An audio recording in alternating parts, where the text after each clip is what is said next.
Today we released the first preview of the ASP.NET Core integration with Sentry, and I'd like to show you how to integrate in your project.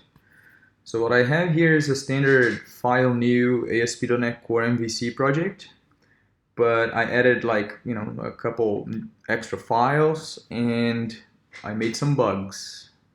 Of course, I'm very good at it. So to add Sentry, as you can see, we can go to dependencies and NuGet and dependencies, and then add the reference, manage NuGet packages. You can use the command line as well or PowerShell, but let's show it here because this is the usual way. Sentry is already there on the top. Release 001, preview 1. It was released a few minutes ago. So we will install this one.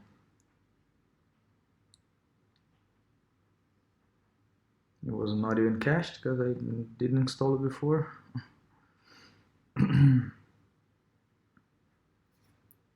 Yes, it depends on Microsoft's packages, of course, because it integrates with the framework.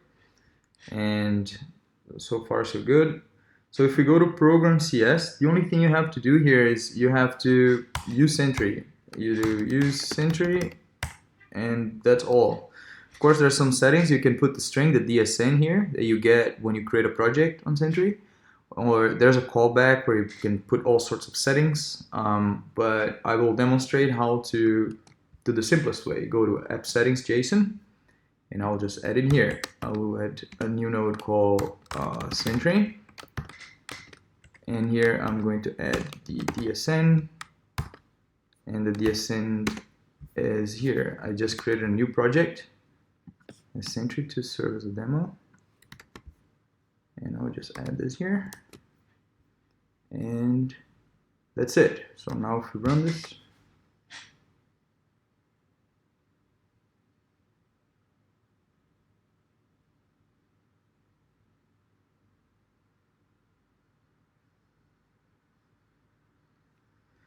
so I modified the standard template to post to the index action, either with a form, the full post back, or via JSON, like with an AJAX call, so that we can see what it looks like in Sentry. You know, some key value stuff here. All the keys, the name of the field. This renders an actual error page. This is by default, right?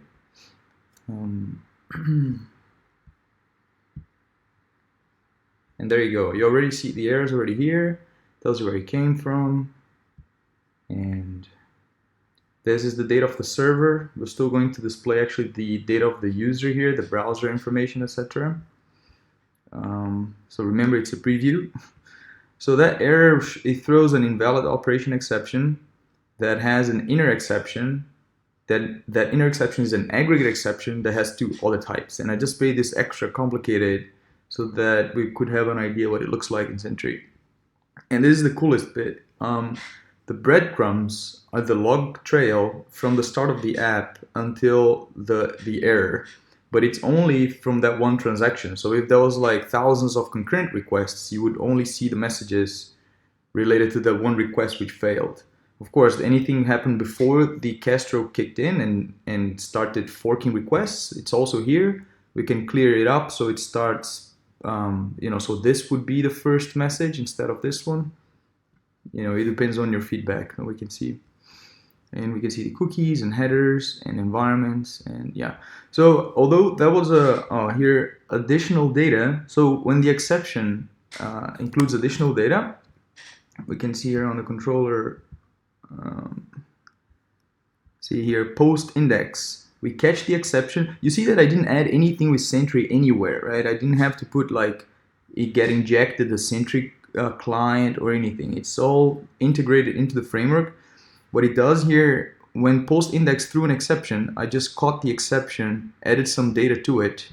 This is just an anonymous object that gets later serialized.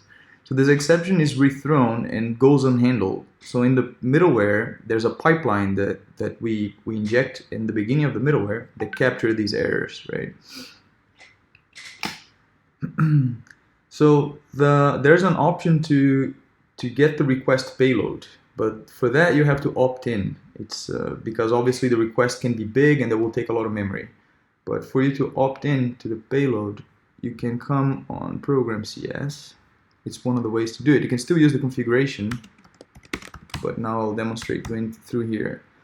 Include request payload equals true, and that's it. So now we rerun this, and let's try again. Let's try the JSON one.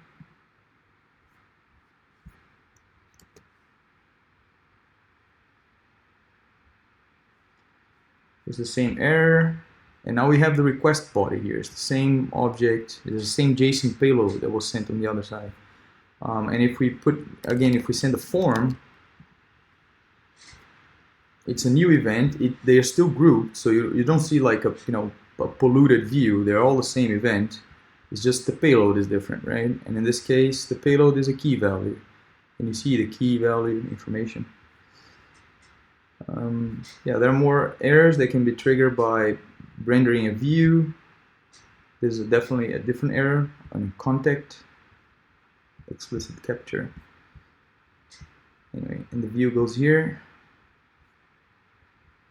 and this is just failing in the Razor view itself. It fails rendering. Let's go there and take a look. Which one is the home? And index, no, that wasn't about. Yeah, there's just a throw null there, and this also gets captured, so everything gets captured, and that's it. And I'd like to hear what you think about it, if you will. Thank you.